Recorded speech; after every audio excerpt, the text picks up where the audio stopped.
for a good segue. Alright, let's get started. Welcome everybody to another episode of the Mismatch Misfits. We are still continuing spooky season. We're finally in October, and I like how y'all both did. Ooh. Spooky. Spooky. Except for Will. Will's like completely bright. He did it. He did a late response. He went a late spooky. No, Here, it's I can fix this. Don't worry. We're getting the spooky thing. he's getting spooky room. The Spookified. spoops. Spookified. You Okay, wanna see that's- something else spooky. Oh, two different shades. That's fucked. No, I said it. It's not. I mean, you can say it. Of course, right? Yeah, I can't say shit about it. I mean, you can. I don't care. Never mind. One light's still too bright. And it looks better though. It's not like blinding light. It's not flashlight. No, flashbang type. Anyways, yeah, we're back, and this time we are talking about Mysteria's death. Originally, we had two stories, but surprisingly, Sam has a story for us to tell us too. Yes. All right, he wanted to feel included more I than did. usual. More than usual. Just want to get my screen time. Right You're a best commenter, though. now that we can see, Oh, well, thank you. I appreciate it. you're the one that suits all of our audience. Your voice is the thing that attracts everybody. Yeah. It's the People magnetizing come here. for you. Stop. All right, Don't stop. Please keep on going. I'm gonna Like, continue. hold on. Why'd you really stop? All right, so today we have with us Sam, aka Mr. King Kojo. We have Sampy, and we have it's Sampy Samantha. It's always easier to call her Sampy, It's easier to call me Sandy. Everyone does now. because otherwise With my IRL friends. I have two Sams, and it could get confusing. And Unless then you we use the full name. yeah, but what I want to say like what is it, 3 syllables? Damn, well, sorry, my name's inconvenient to you. Yeah, right? Like the fuck? It's just long. Damn. That's what I said. Okay. And then we have Will, Mr. Lucky You, because he's lucky. We are lucky to have us to have him in the presence. Not all the time. We always have him here. All right. Yeah. Just gotta have the weekend off, you know. Right. Nice. All right. So, do we want to start with the long story or No. medium or? I'm gonna go last. For Okay. sure. I'm last. I have too much. Okay. Alright, So, Sam. I'll go ahead and kick it off. Yeah. Go ahead. You have the shorter story. You can go ahead. All right. So this one I found going through the internet, looking at top 5. This one stuck out to me, and it was kind of speaking more to the spooky vibes, right? Yes. The title of this one is "Who Put Bella in the Witch Elm?" And this takes place in 1943, April 18, in Birmingham, Wickberry Hill, Northern Worcestershire. Say it in again. England. They're in Worcestershire. Okay. Worcestershire. Worcestershire. Yeah, Worcestershire. And during this time, it was during the wars of World War II. Yeah. 4 boys found themselves going through the woods looking for stuff to eat because there was food shortages during the time before the government stepped in and started delivering rations out to the families. Yeah. While they're in the woods, they're looking for bird eggs. But instead of finding bird eggs, they came across this weird oak, twisty, whiny little witch tree. Mm-hmm. What they thought was an egg was actually a skeleton. And all of them found out it was a skeleton. They swore between themselves to never say a word. Well, the youngest of the party, later on that evening, snitched to his dad, and later on that day, That was just her son. what the fuck was that? That was her son walking around. Wow. I was like, all right. You just acting so normal. Okay, continue. There the damn ghost. There it went. I finally saw it. It's finally Oh. tangible. What do you think is he knows what he's doing because he knows that people are here, and he's laughing his ass off all the way up those stairs right now. I bet. I bet. Okay, all right. Anyways. Okay, continue. don't be alarmed.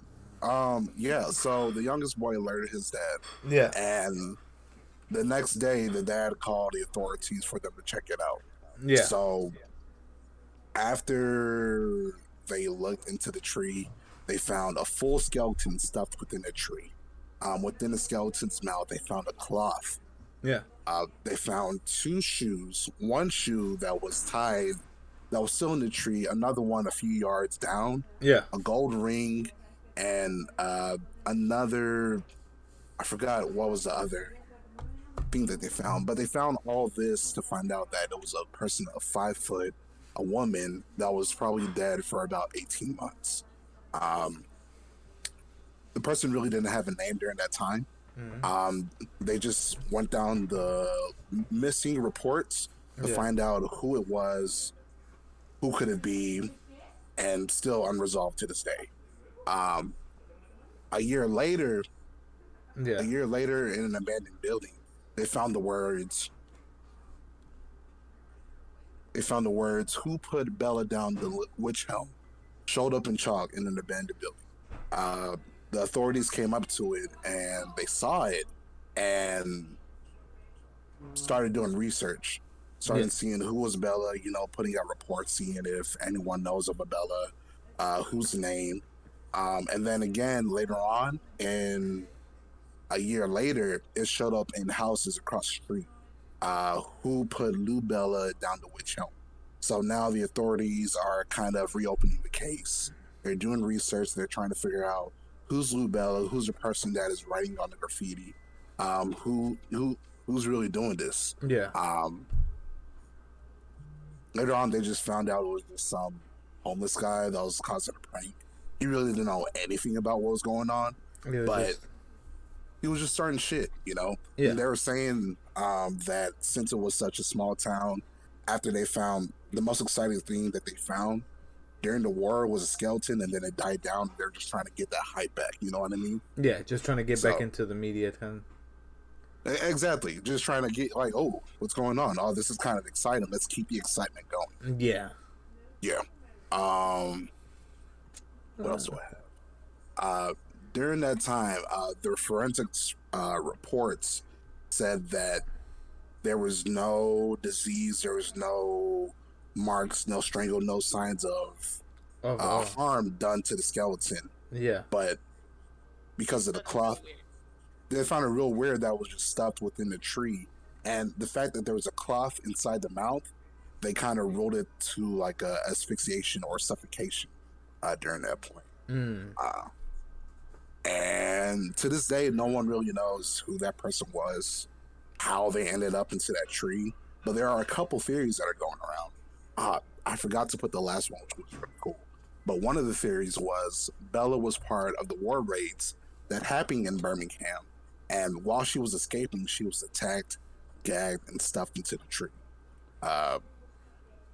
It's always weird to hear that people are stuffed into somewhere. Because this is like around the time of the war, right? Yeah, during World War II. Towards the end of the war, like 2 years before the war ended. Yeah. So they're saying that, while the bombs were going off, she was escaping. She got attacked, and in order to hide the body, they stuffed in a tree as a casualty of war. Another theory that they came up with, that in that Birmingham area, there are known to be witch covens in the area. And they thought the tree that they was in, since it was like kind of twisting, winding, and oaky like, that she was part of a satanic ritual. Part of a coven, exactly, like a sacrifice. And they said that one of the covens there are known to, not that they do it regularly, but they every now and then they put witches into the tree as a sacrifice. And now if I can remember it, the last theory was that she was a Nazi spy from Poland, and while she was infiltrating there trying to find out what next war raids were about to happen, they silenced her, put her in the tree, Um, It just left they her there later to die. on contact they what was that? It just left her there to die, pretty much. Just that silence. Left her there to die, and the author wrote a letter to the authorities saying the lady that you're looking for will never be found. She's already been dealt with. The only person that knows who her name is has been sent to the otherworldly courts, and you'll never find out who she is. And that was all that they received with the letter. And I was like, damn, that's kind of badass, you know? Yeah. It's still kind of fucked. It's still fucked. That's pretty badass by itself, but yeah. Yeah. I have another much simpler theory after hearing that. What is your Since they simpler found a theory? ring, Yeah. I feel like somebody just wanted to get out of their engagement. Honestly, that did happen a lot. That But did see, happen a with lot that back then. theory, then with that, somebody in the town would have noticed somebody missing. You would think, right? But understand that Because, if I recall, Worcester. Worcestershire. wasn't Worcestershire. that big around that time. It was a very small town, like everybody knew everybody type of town. Yeah. Which is why they were like, it can't be someone from here. Because Yeah, but they, also at the time you have German air raids going Yeah. on. There's a lot of Well, that's people. why they're You have saying people that- popping up dead all the time. Yeah, you have that's people why in they're and out. saying So that they think it's a spy or someone from there. So that's why they're like, they think that's Yeah. why they think that. But I don't think the marriage theory. But It's like I banana. do think because yes, Birmingham is a big place in England for like gathering witches. Oh. For you? Rings Oh. do You tend can have to one too? signify You already like have. some ritualistic like type Hmm. of deals, and a lot of like the other little objects. And they could have just stuffed her mouth just so To keep she a wouldn't car. scream. Because technically they could have stabbed her because all they found was a skeleton, right? Yeah, All that was left was the skeleton remains. Yeah. So But they it's could weird have, c- like stabbed her or cut her throat or something, and just left her there. but it's weird that they said that that it was probably somebody that died like 18 months before the skeleton was found. The other thing that's really weird is that the body was so decomposed. Yeah, it was At too that far point where it's decomposed just for a it to clean be. skeleton. Yeah. Yeah. For it I to be mean, 18 months is too far that's- decomposed. Stuffed Like that- into a tree for But- 18 months. But you also have to. But they said they found the skeleton. It was entwined with the tree, Ye- right? Yeah. It was in a position that whenever you got into the tree, you couldn't get out. Like you're just kind of stuck there. So Like- So then literally, it- someone then had to the actually. In the tree. Yeah. Yeah, it had time to shove her grow. in there, Mhm. or it had time to grow around her. Mhm. But 18 months? That's Yeah, that's a year and a why half. It's weird. Yeah. But then again, England has that rain. That's also why I think it's also kind of strange because England has that rainy weather where the body would not have decomposed that quickly, No. as opposed to if it was in humidity and heat. Because England, especially around those areas, tend to have colder, more wet climates. So the body wouldn't have decomposed that quickly, Well, even within the year. Even though it's not warm, just being in a moist climate, water is a universal solvent and breaks down things faster. And also, while it does tend to be cooler, you still have a warm, muggy season. And like it said, And it's a there's year and a also half. The wildlife too. Yeah. That could Exactly. affect their cleaning. I'm about to Well, say yeah, but even still, like, they didn't find clothing on her, just shoes, just shoes. So that means she was basically clothing, and the naked. cloth that was stuffed in her mouth. But that's pretty much all that they found. Yeah, because if they had found clothing, it would have given them much more of a lead as to who she was. Yeah. Right. That's still weird. Just Yeah, the way so that the means way. she was basically naked when she Mhm. was dead. Mhm. And I had a theory that maybe she was strangled somewhere else and they dumped the body there. You know what I mean? We could Not have like been. That's that. true. They That she could've just kind of stripped her there. died in that tree. Uh huh. And that's probably why they couldn't find any evidence Or of any. sort there. Yeah, because she probably wasn't from the area. She was from outside. And it said It was air raids and shit going on, so somebody on the way just kind of said, "Fuck it, here it is." What year did you say she was found in again? She was found in 1943, and the investigations went on until on and off till 1955 before they kind of put it to rest or stopped looking into it. Okay. Yeah, I don't know. So she was found towards the end of the war, Mm-hmm. and she would have actually died In 19. after the air raids would have stopped Yeah. because Germany was running out of fuel. Mm-hmm. Yeah, that's around the time. Because Around the end, they were losing a lot of resources and all that shit. That's during the later time of World War II, to where it's more of the Japanese that are still the problem, and then it's more of Eastern Front problems rather than Western Front. Okay. So when did the actual raids? That's going to be earlier in the war, so closer to 1939 through like 1942-ish. Okay. Because if they found the body and said it's been dead for 18 months. If we take a year off of that and add the remainder of the months, kind of put in like 1940, 1941 era. Yeah. It's like between 1941. Yeah. Probably almost 1942. So maybe there is some truth to the first part, or probably like the last war raid, Probably. or the last raid that happened. But Maybe, but it's still no. A lot of It could be- inconsistencies there. You know what? It could be that she was running from soldiers. Trying to She was hide. in the treaty. Because some people, they used to stuff their mouth to stop them from like making sound. Mm-hmm. And But and you said that she was in the tree where you had to you couldn't come back couldn't out. get out. yeah, once you're in, you couldn't get back out. Yeah, so she probably got herself stuck in there trying to hide and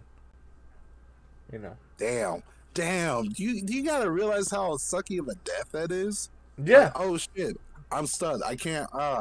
There's something in my Flee for mouth. your life. You Yeah. know what I Fleeing for your life, and then the minute you freaking get away, you think you're safe, you can't get out. And then when you panic, the faster you faster you- fucking No, I die. mean, but she could still breathe though, like through her nose. But depends But on eventually but she would have like died of starvation.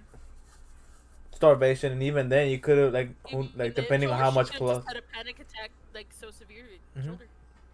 you could have had, the cloth wasn't letting enough oxygen actually go through. Even though if you breathe through your nose, you're not getting as much oxygen as as you are Either breathing way, regularly. either way, that's Maybe still a she was fucked so up way to hungry go. she was eating the cloth. That You too. never know. Unfortunately, that's also too long to find a body for there to be much of any chemical residue on the cloth if there was any foul play that way. Yeah.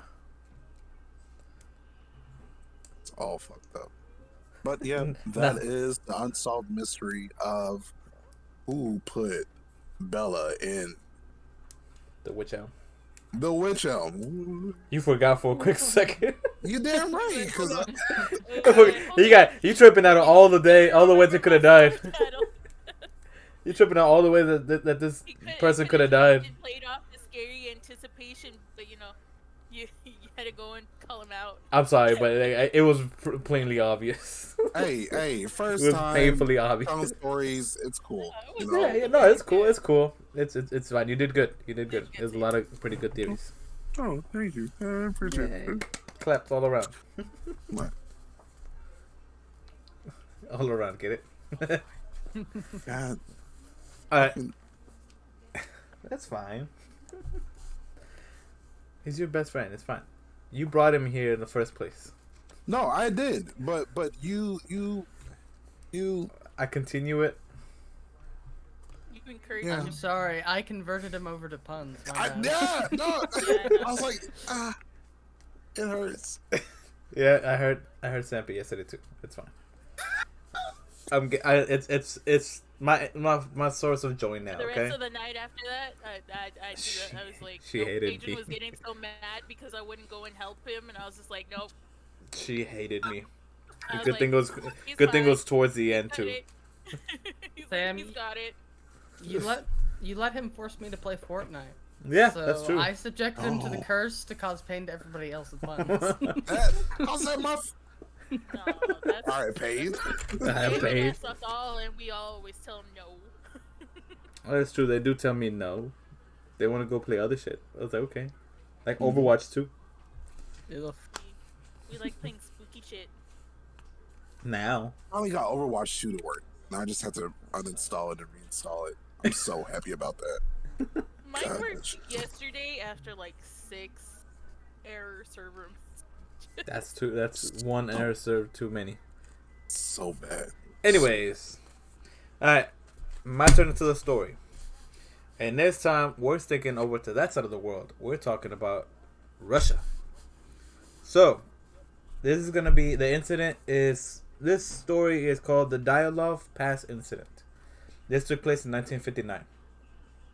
So, in 1959, right? This is after the war. Everybody's trying to do better, right?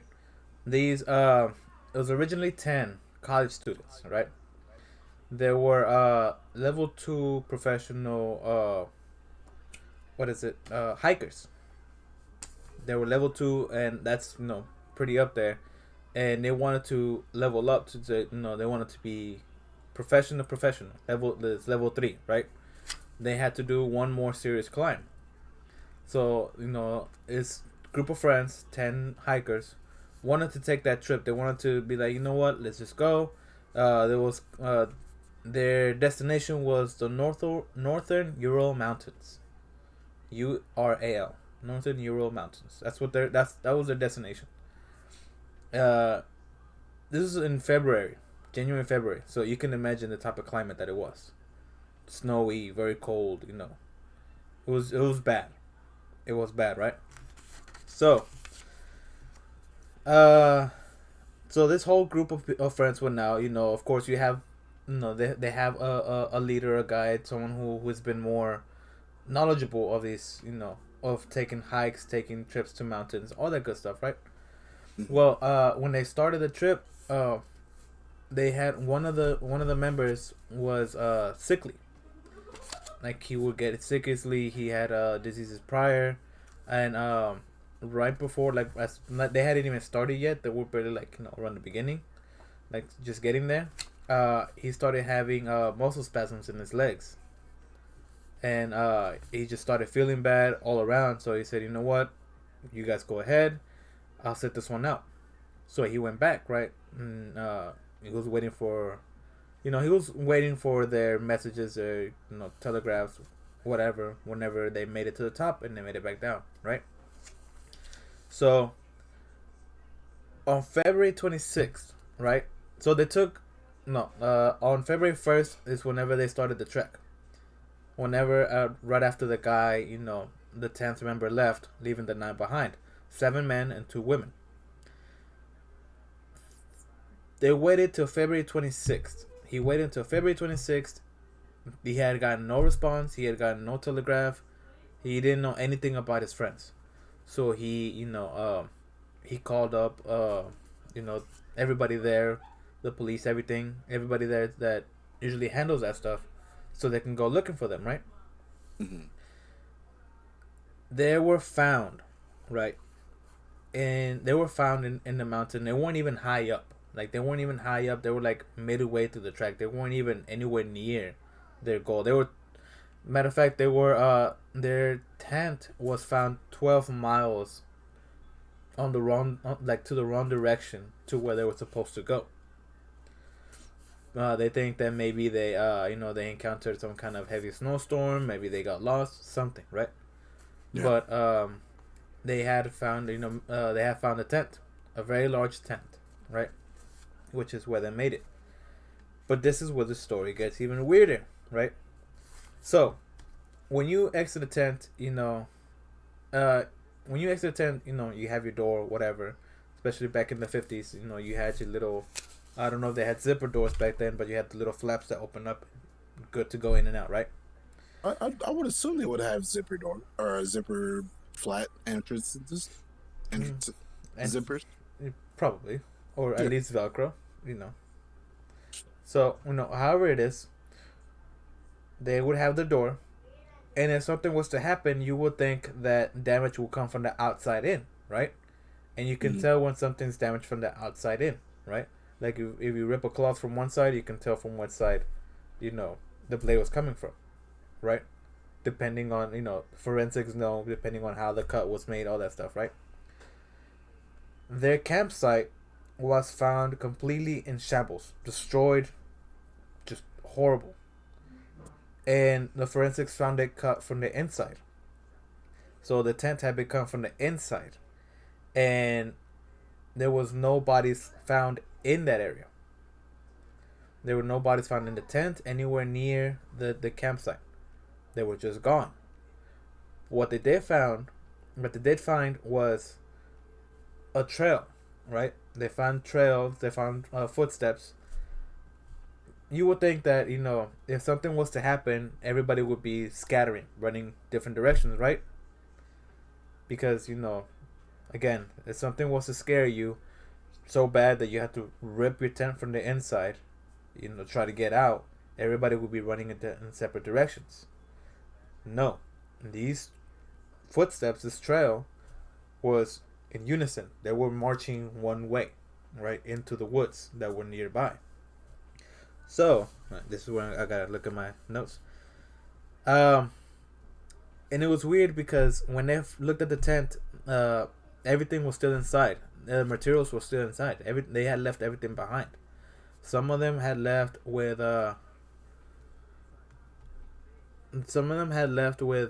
little to no clothes. Some of them left barefoot. Some of them left with no socks on. Mm-hmm. They found the bodies after they followed the trail. They were finding, like, one by one. They just started dropping. I think because it's a cold and all that stuff. Because these at the time that they found them, around measuring the weather and all that stuff, the coldest they got was negative 13 degrees. That's how cold the nights were around when something would have happened to them, right? So, it was weird how they found everything, right? So they started, so after they found the campsite, the mission turned to, let's find the bodies, or let's find anywhere they could have went. Follow the footsteps, right? This is where they find the first body, and I'm just gonna go, through the bodies, right? So the first body is they found. The first body was a man named Yuri Doroshenko. He was found in swim trunks, a t-shirt, and socks. What the fuck? Yeah, that was the first body. That's how the first body was found, right? You would think, right, if you died of you're dying in the cold because you don't have anything, you would just kind of freeze to death, right? Skin blue, whatever. This is how his body was found. He had burns on his head and foot, scrapes and bruises. Ears and nose and mouth were covered in blood. And also, when they found him, he had gray fluid coming out of his mouth. So the gray fluid is usually what happens when there's a strong force that hits your chest. It's kind of like the mix of shit inside coming out of your chest area, the chest cavity coming out. It comes out kind of gray. At least that's what's been known to happen. So that's how he was found, right? The coroner's report said that he died of hypothermia, even though he had all this stuff going on. It's covered in blood, all that stuff. They say he died of hypothermia. The second body that they found close to him too, it was named Yuri Krivonishenko. Yeah, Yuri Krivonishenko. He was found with a long sleeve t-shirt and one sock. That's it. Okay. His body was covered in heavy bruises, had burns on his feet, legs, and hands, and a chunk of his knuckle was in his mouth. Like he was biting himself to where trying to like withstand something. That when you have too much pain and some people just bite their knuckles. Well, he had part of his knuckle in his mouth, just laying there dead. Right. What they found when they found these two bodies though is that they could tell that they had been moved after they died, or like whenever they died, they looked like they had been moved. Like you can tell that they had been messed with. Like to different areas, or kind of like along the trail. Along the trail, the trail kept going straight. Like there was still a straight trail. Nobody like they weren't dragged off anywhere else. It was just straight trail, right? Yeah. Their friends tried to keep them going. Pretty much, you could say like somebody tried. Like, either they took their clothes, something, right? Yeah. Because you still had other people. You still had after these two, you still have 7 more. The third body, right? Oh, and also the second body was also said to have died of hypothermia. Even though but no, I digress. Third body, his name is Igor Dialov. Is another weird one, right? He had abrasions, bruising on his ankles, cuts and bruises on his face. He had the missing incisor. It's just these are injuries that are similar to when you get into a fist fight with somebody. It's just damages that you would get when you get into a fist fight, right? That's one of the theories, is that people believe that there was a rumble inside the tent, and they just kind of lead exploded into outside to somebody cut the thing, and they cut the tent. They saw the damage, and they were like, okay, whatever, right? Like once they ripped the tent, they're like, okay, fuck it, we fucked up, we ripped the tent, let's go find shelter. So that's why they were all marching together. That's one theory, but I want you to keep that theory in mind, right? As I keep going on with the rest of the bodies. Body number 4, it was one of the first women, one of the 2 women. Her name was Zenaida Kolmogorova. Okay, so this is one of the people that looked like they were better dressed for the cold, right? They had no pants and all that stuff, but her right arm sweater sleeve was torn off. Like just the right arm sleeve was just torn off. And that's how she was found, right? Her body had abrasions on hands, bruising on her face, a long bruise around her body, which is what it would look like when you get hit with a baton or hit with a stick, with a blunt object on the side of your body. So, again, that gives into the theory that there must have been some kind of fight, some kind of altercation, right? Body number 5, right? His name was Rustam Slobodin. He was found a week after the first 4 bodies. They found the first 4, and for a week they couldn't find anybody else. They thought maybe they, made it to the village. There was a tribe that lived nearby wherever they were standing, right? Wherever they had camped. They wasn't close enough to where they could have just made it there overnight, but there was a tribe of people that lived around the area, right? But his body was found a week later. The thing about his body, right? His body was found face down in the snow, like it's covered in snow. It was like in a ditch covered in snow, right? It was just found face down. He had internal bleeding on his temples, and a large skull fracture. Like he had it looked like he had been hit like in the head with a blunt object, but there was no damage to the soft tissue that would suggest that there was a blunt object that hit his head. But somehow he was he died of he didn't die of hemorrhaging, but they had internal bleeding on the 2 of his temples and just a huge fracture inside of his skull. They say that he died to hypothermia as well. Yeah. What the fuck is it? No. Yeah. So after that body was found, right? Not long after that, the tribe that lived nearby is called the Mansi tribe, Mansi. So the Mansi tribe had discovered a large den, right? Just a large den dug up into the snow, which officers thought that it was their last ditch effort for the rest of the people to survive. But of course, it didn't prove. It proved to be a failure. Because there was nothing there. It was just a large den, right? We could tell somebody was there, but no, they're gonna find They it. weren't there anymore. Yeah. So, okay. So, body number 6. I'm sorry, I had to reread my notes on the side. Okay. Body number 6 is the second. Is the second female. And this one she's the only one who has a different cause of death besides hypothermia. It actually says that she died of hemorrhaging. So, her name is Lyudmila Dubinina. She was found. Okay, so she was found like the creepy way, because she was found draped over a ledge next to running water. Like, it was just a natural ledge, right? Spring. Yeah, natural spring, and her body was just on it, just laying there, like just there, dead. Here's when it gets weirder, right?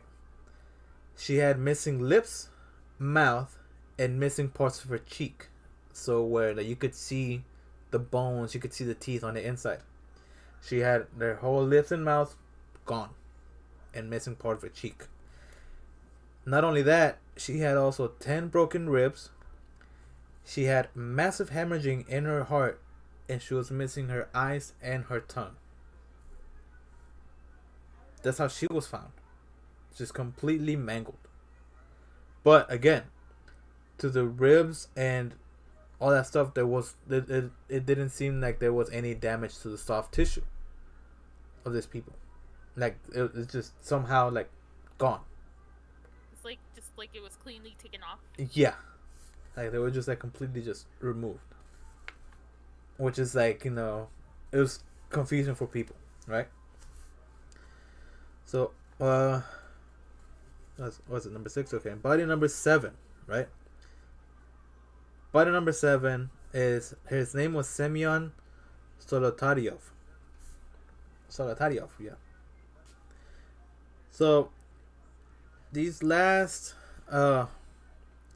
3, right? These last 3, they were found better prepared for the winter, right? They were found, with more clothing. They had 3 pants, jackets, socks. They were covered, completely covered. But Semyon had 5. Solotaryov had 5 broken ribs, a flail chest, and deep gash in the head, right? Again, similar to a fight, similar to what you would see when people are fighting, if you get hit with a blunt object, right? But there was no damage to that, out around it.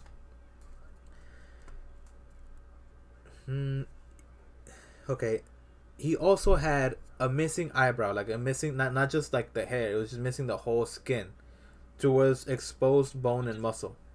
Ripped it off. Yeah, like it was just gone. Like there was nothing there. It was just ripped out, and it was missing, right? And he was also missing his eyes. But that's how he was found. He was just found dead like that, right? We're just like in the snow. Yeah, they're all like just draped over the snow in different locations, but still following this one path. Oh, okay, so just further and further up the path they were found. Yeah, they just started dropping like one by one. Body number 8, right? His name was Alexander Kolevatov, right? Both Solotaryov and Kolevatov were considered dead. They died of hypothermia. That's what the report says, that they died of hypothermia. no matter how they were found, they died of hypothermia. Again, no, he was also prepared for the weather. Except that his jacket and everything that he had on had rips and tears. It looked like he had been attacked by something, right? So Alexander was missing an eyebrow, which exposed the bone. He had a broken nose, a deformed neck, which would mean that he had broken his neck somehow. Like he had a broken neck, but it wasn't like, you know, they were debating whether it was actually broken or he was just, you know, landed twisted or whatever, right? He also had a gash behind his right ear, just a huge gash behind his right ear. That's how he was found, but they still say that he died of hypothermia, right? Lastly, body number 9 is Nikolai Brignole, right? Found like the last one, also prepared, everything. He was fine. He had layers of clothing. They think that the reason why these last 3 were found with good amount of clothing is because they, you know, they took the clothes off the fallen, you know, the other dead people, you know. That's why everyone else was missing clothes. Yeah, the earlier ones were missing clothes. Yeah, because they were like, fuck it, I need to cover up, you know. And that's why I think the first 2 were moved after death, you know. Possibility, right? So Nikolai had bruising on his face, internal bleeding in the forearm, and a shattered skull, with no signs of blunt force trauma to the head. Just shattered skull. Like it was still inside it, like his head was still intact, but on the inside his skull was shattered. Okay, I talked about the clothing. Okay, so even though, right, so after these people were found, right, like they were found like that, they were found like there was believed that they took the clothes from the first one. They tested the clothing, right, and they checked to see, you know, if it did in fact fit the first bodies, right, if they did take their friends' clothing, right. Well, when they tested their clothing and they tested their bodies as well, they were all found to have a slight hint of radiation. They were all radiated, and even the surrounding area had radiation, like a small amount of radiation, to where whenever they went back, you know, fully covered, because they're like, oh, we don't want to, you know, deal with that, or we don't want to, you know, be like that, right, or have anything to do with that kind of radiation. So they were more prepared next time they went back and, you know, decided to look through everything again, right? Well, that's how they were found. Now, we have the theories, right? We have our theories. Like people have their theories, right? There was a lot of theories that came up because as soon as this came out, people were like, "What the fuck happened?" Because there's no way that they just died of hypothermia when bodies are being found like this, right? Something should have. They thought that something could have happened from the very beginning because their tent was ripped from the inside. You know, everything was left behind. Everything was damaged on the inside their tent. So they were like, from the very beginning, their family was like, let us know. They were never told anything, right? They were never told anything. They were never, you know, explained anything, right? So remember I told y'all that one of the that there was a tribe nearby, right? And around this time, people believed that tribe were, you know, backwards. They believed that these people were cannibals, all that stuff, right? So they believed that they could have attacked them and killed them. That it was probably these people that could have attacked them and killed them, and just you know, and used them as a sacrifice. But that still doesn't explain why there are no other footprints besides their own. You know, besides just that one trail. Yeah, I call bullshit on that theory. But after no, after a good little quick little investigation for like I think about a year or two, they were all debunked because the tribe didn't was even though they were known to have rituals and stuff, there were no human sacrifices. There was nothing like that, right? No, just like any other religion, they have their sacrifices, they have their the rituals, whatever they do, all safely, right?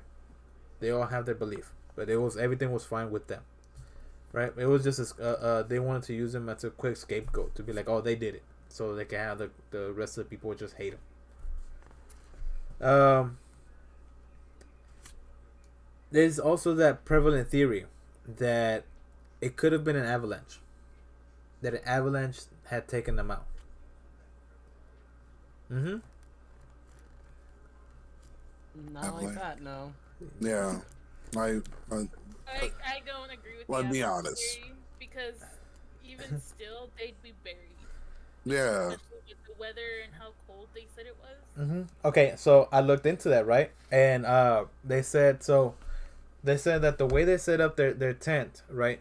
Because in order for you know for an avalanche to happen and actually do some damage, you would have to be like at least at a 30-degree angle, right? The way wherever they put their campsite, the first tent, it wasn't sloped to that extent. It wasn't at a good angle for a natural avalanche to happen, and it wasn't snowing that night, and it wasn't that windy. It's just wherever they sent their camp, it wasn't that bad.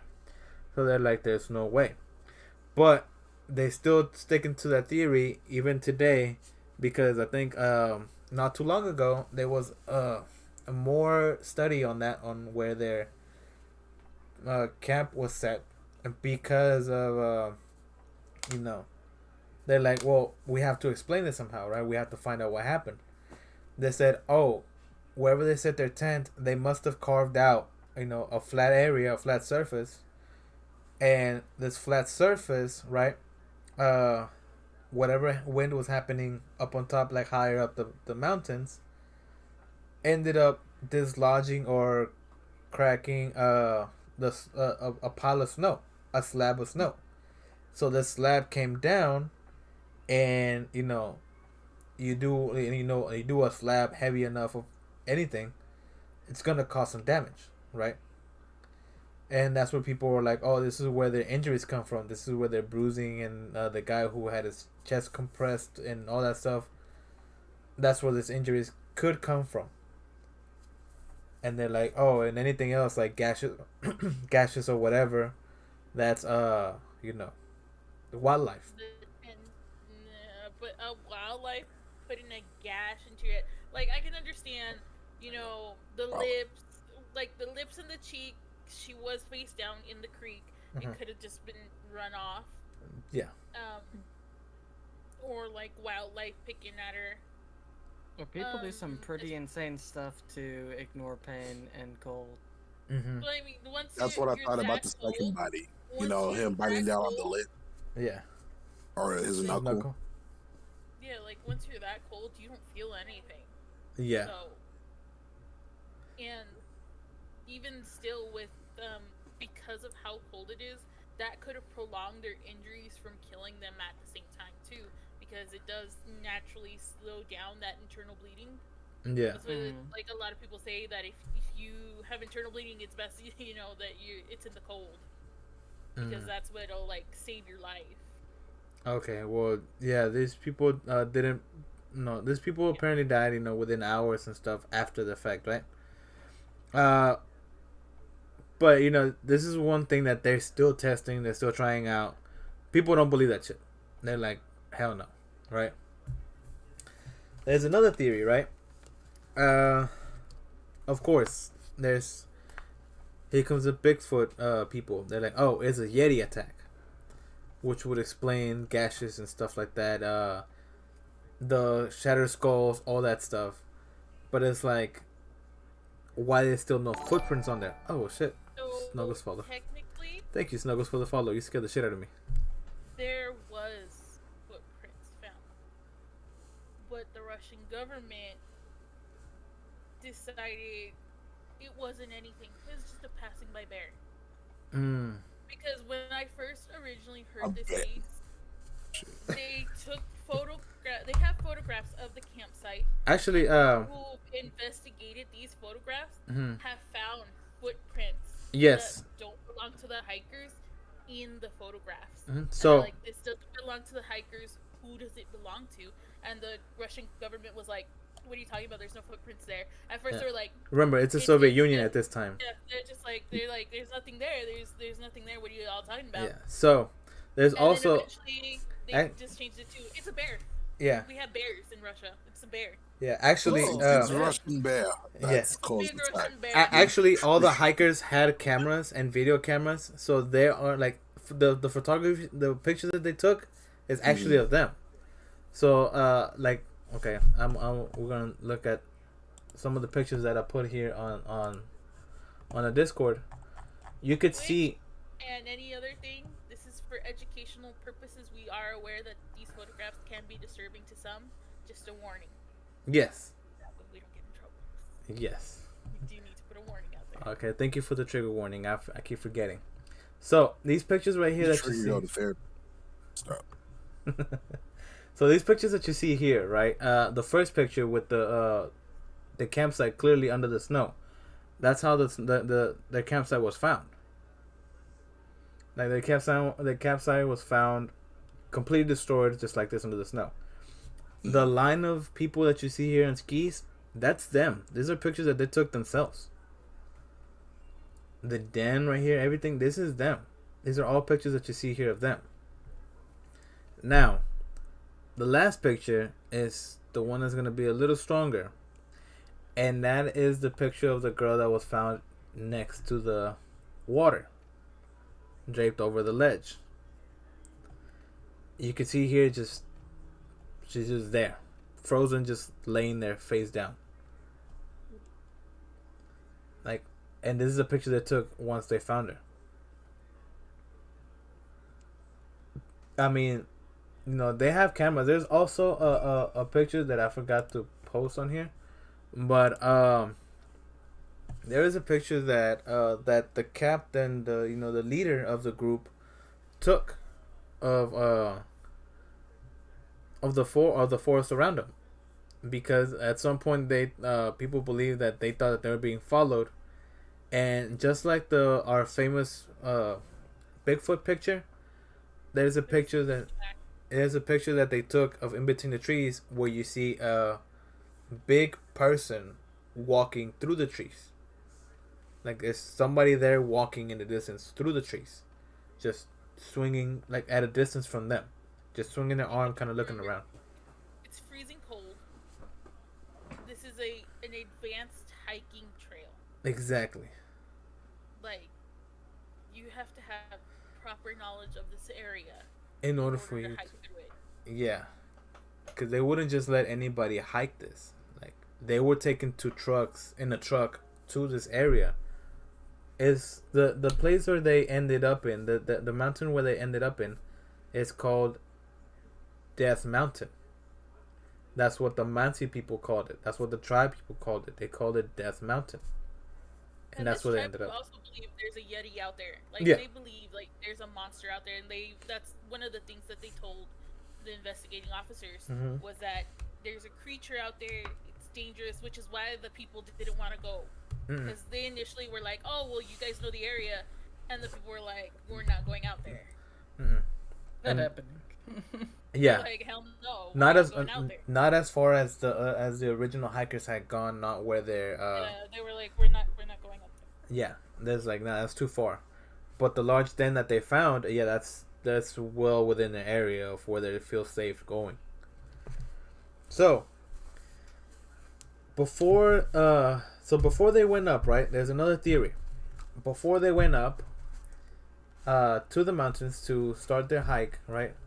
They had also been sightings of orange lights in the sky by everybody down on the ground, everybody around the towns, There had been light sightings.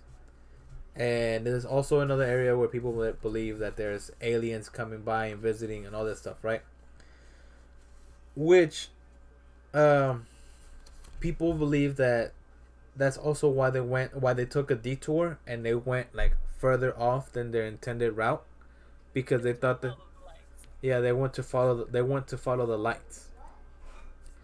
And to the people that's like, oh, this explains the radiation, you know, these aliens came down and they must have controlled them somehow to leave their tent, and that's why, and they made them walk through the woods in a single file line, you know, and then they just killed them off there one by one, kind of a deal.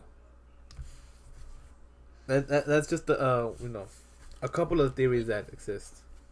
Which also, they also conclude the alien theory because a lot of people who say they have alien abductions also come with injuries like that where it doesn't show outwardly, But it's they do show insert. inwardly. Yeah. Because a lot of people say when they get abducted that they do have fractured ribs, they have bruising, they have like something wrong with their head and their skull, the internal bleeding. Mm-hmm.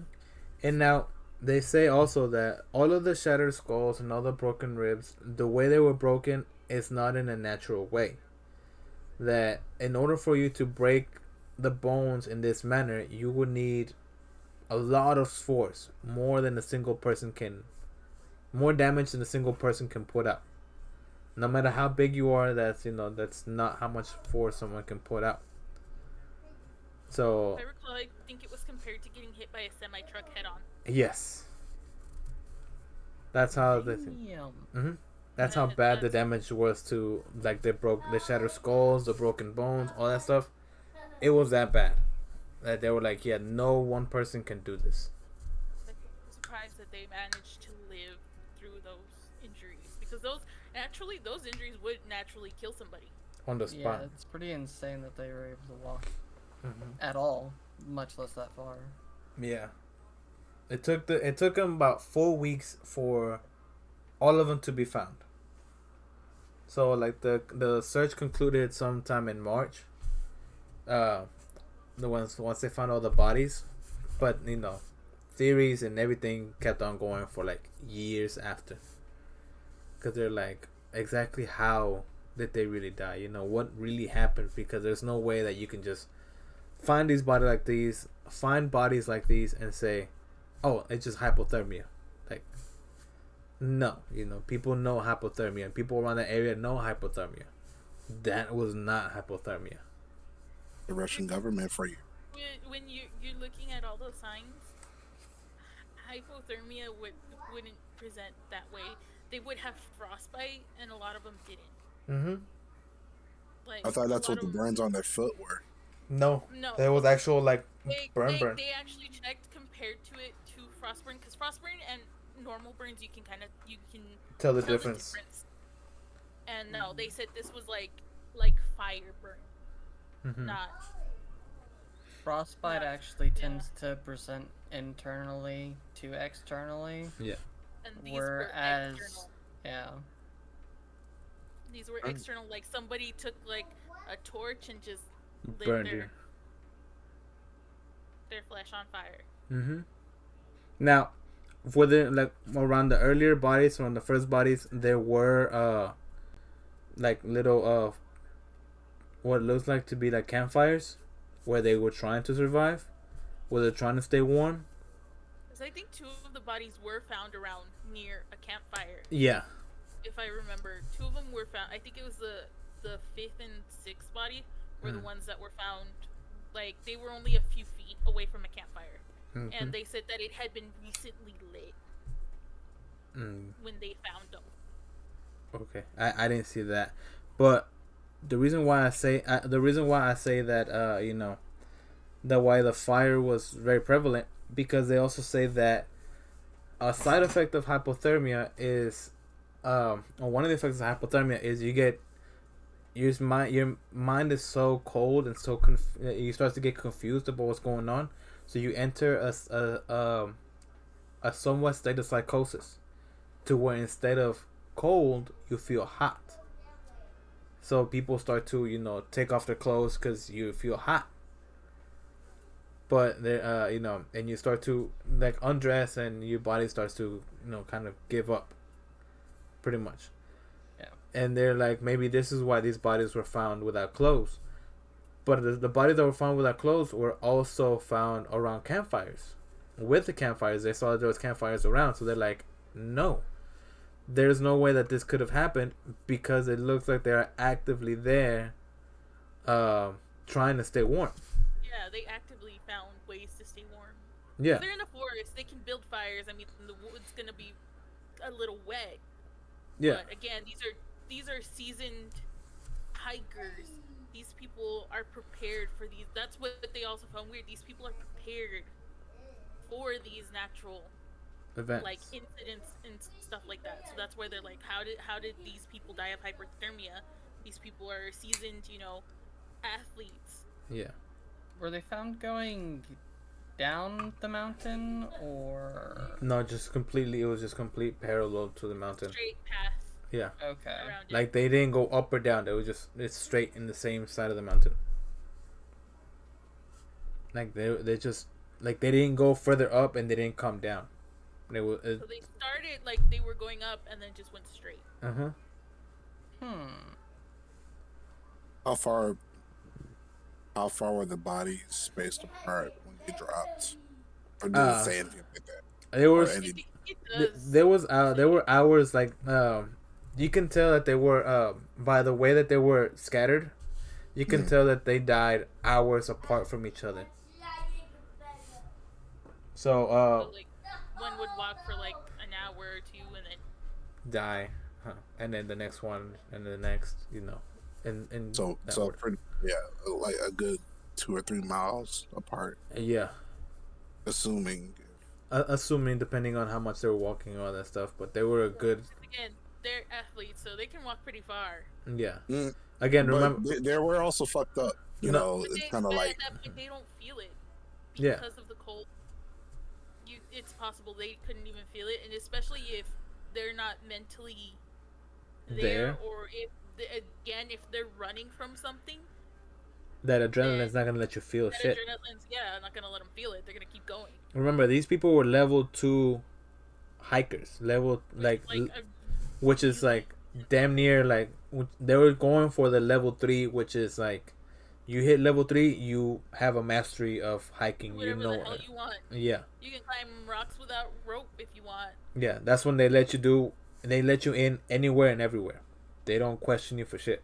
Like that's how much these people knew about hiking and the weather and everything around them. So so to them, it's like, how did you just kind of collapse? Oh yeah, what happened to them? That's why it's one of the biggest mysteries. Because like they're still investigating this to this day. Yeah. What happened to these people? Because they're trying to give you like the Russian government at that time, the Soviet Union gave them answers, just to kind of like whatever, it's over with.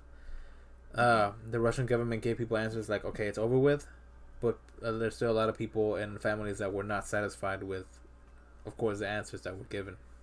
Some could say the Soviet Union was Stalin, but Ha ha ha ha. This will be my last day on this podcast. God damn it. I Sam killed left. Sam. all right. Jesus Christ. I mean, yeah, that was that. Like, they still don't know, and there's still no way of explaining how. Like, there's video of them, like, of them before they perished.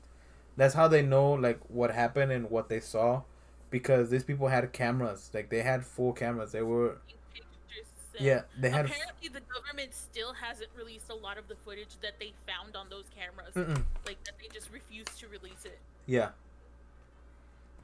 So they think that the government does know what happened and did see on those pictures and video, yeah. but they're like, no, we're not giving Yeah. it. Because all of this stuff was Secret found weapon. there. Yeah, yeah. And people were trying to find out like why was their clothes radiated? Why was there radiation there? Maybe it was no, they died to Soviet Union testing, somewhere around maybe there. they saw something that they weren't supposed to. Yeah. So while you're reading that story, I did research on the Monty tribes in the area. Yeah. One thing that popped up is there's these ancient structures discovered in the mountains. Yeah, Yeah, in September 19, 2022. So I don't think that alien theory is too far off, Yeah. especially if they're just now discovering these structures or is being brought to light to this day. Yeah. Another thing is Russia does have a lot of alien activity. A lot of those alien videos you will find, like the UFOs, the lights, Mhm. do They come all from come from Russia. Russia. There's a lot of them A that lot come of from them Russia. Russia. Mm-hmm. There's a So lot makes of me think, does Russia and the aliens have like a little Connection. joint pact? Because you do have to remember, ahead of us in the space race at first. I don't. Maybe they No, discovered no, no, no. They weren't. Mm, they had the Nazis. mm, And then we got them. stop. But yeah, We're on live stream. they do know. They do seem to know something. Oh, without a doubt. Yeah. Russia, I feel like Russia is kept secret, and they keep their secrets for a reason. Yeah. Because I've even had people people I know from Russia, and they're just like, our government don't tell us shit, but they don't want to know shit. They're just like, we don't want to. Yeah, because there's just a lot of shit that's going on there. Like, no, that's no. Because like Yeah. again, we've seen like they've seen the lights. We've seen like what they're capable of. We've seen what they test. At least The what we've families seen. So that's like no. Of these people also sued the government trying to get those videos, and the government just laughed at them. Yeah. Yeah. Yeah, They they tried. come on. They As the tried Russian everything. government does. Yeah. They laughed at them, paid them off, said shut up. Mm-hmm. And they say, "Well, you're not getting anything." They tried everything to try to get what like You're not getting everything from their family members back, but they're like, "No, you're not getting it." They didn't even get the clothes back. yeah. The clothes weren't even given back to them. They were just Because kept. they ask like for certain personal belongings, they're like, well, did you find this? Did you find that? Mm-hmm. And they're like, none of your business. Yep. Yeah, they don't even tell what personal belongings. How did they recognize them? Nothing. Yeah. They're just like, The oh, families will be like, well, I know this person took this. Did you find this? And they're like, no. they just let them know like, okay, this is this people. How do you know it's this people? Well, we just know. We don't know what you're talking about, Combo. It's just these people. Exactly. Because the pictures that they did release, they were stolen. The government didn't release them. Yeah. No, nobody They had. were leaked. Yeah, nobody had permission to release these pictures. They were just kind of. Yeah, they were leaked. Yeah. They were like just released. That's why there was only so little amount of pictures that there is. And you can Somebody Google took this. them Like you can Google these. There's actually there's a couple there's movies about more. this too. There's a lot more. There's a couple movies, couple documentaries about this. There's a lot about this. Like some of them, like some of the pictures are really more graphic. Yeah. We probably couldn't get away with showing on Twitch Or on YouTube. or on YouTube. Yeah. So I kept it safe. I kept it simple. That's why I kept it with the black and white pictures, because there are color pictures That and story, I've heard it since I was like 13. That's how like famous that case is. I heard it Like, forever ago you know, too. Yeah, I've heard it forever, and a lot of people I think have heard it, but they're just not like it doesn't click that hey it's this, because it seems so unreal to people. Yeah. 'Cause it's just like because a lot of the time people go with more the paranormal route rather than hey these people actually died and Wow. nobody did anything about it. Like these are actual victims. Yeah.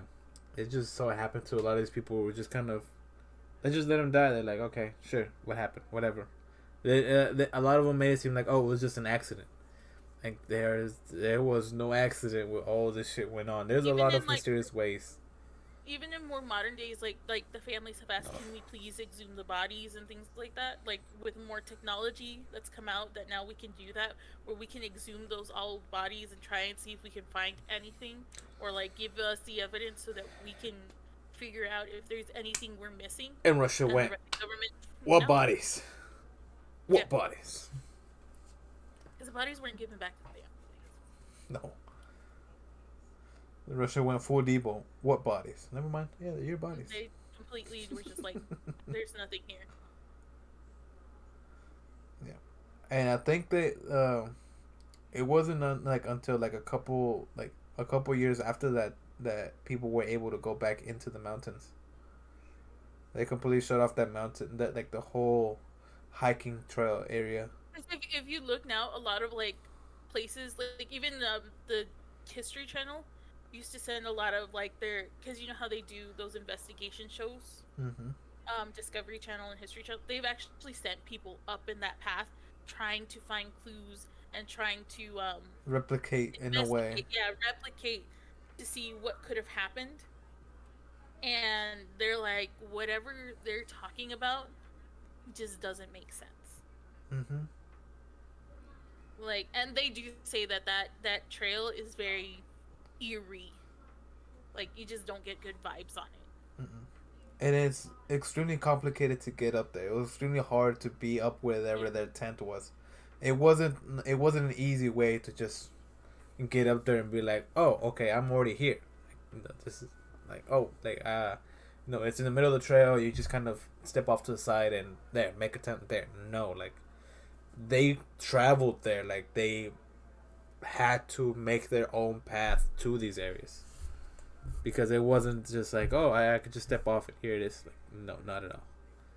Nothing. Because it was also wooded area, so Mhm. just like you're fighting through brushes along, as well as the snow, and Mm-hmm. it's just It wasn't any good. harsh climate. Yep. And everyone knows Russian snow is hella cold. Like their winters are just death. Terrible. All right. Well, let's go on to our third story. Sampi, what do you got for us? Oh. Let's go on My with glass is on. let's go with the long one. All right, so for mine, we're coming back to the good old USA. Yay. So here, we are about to do the murder Go. of Room 1046, God bless otherwise America. otherwise known as the mysterious murder of Ronald T. Owens. Ronald McDonald. So, sorry. I'm sorry. On Wednesday, January 2nd, 1935, at 1:20 p.m., a man wearing a nice black coat walked into the President Hotel in Kansas City. Witnesses say the man had brown hair, a scar on his scalp on the right side above his ear, and they noticed the scar because the hair didn't grow in right where the scar was. Mm-hmm. He was husky, tall, and he had a cauliflower ear, which made people presume that, you know, he was a boxer or a fighter. Normally you see that type of injury on fighters. Yeah. He looked between the ages of 20 to like early 30s. They weren't really sure. The staff says he was polite. When he arrived, he went to go check in. He gave the name Ronald T. Owens. He gave an address in Los Angeles because back then you would have to give your address to sign in. I don't think you have to do that anymore, right? In hotels. No. Um, We'll have to ask So Adrian. he- I'm not sure. I don't think so. You have to Yeah. provide Proof of The very- residency. your ID, Yeah. but he back then you had to write down your exact address. yeah. So he was like, so he wrote down that he was from Los Angeles. Yeah. He asked for a single room on the upper floors. He made note that he said that he previously went to go stay at another neighboring hotel, but that the prices were outrageous. The hotel at then where he was staying at the President was only $5. That today would be $100 per night. Mm. And so the bellhop that day was Rodolph Prospect. He then escorts Owens up to the 10th floor into room 1046.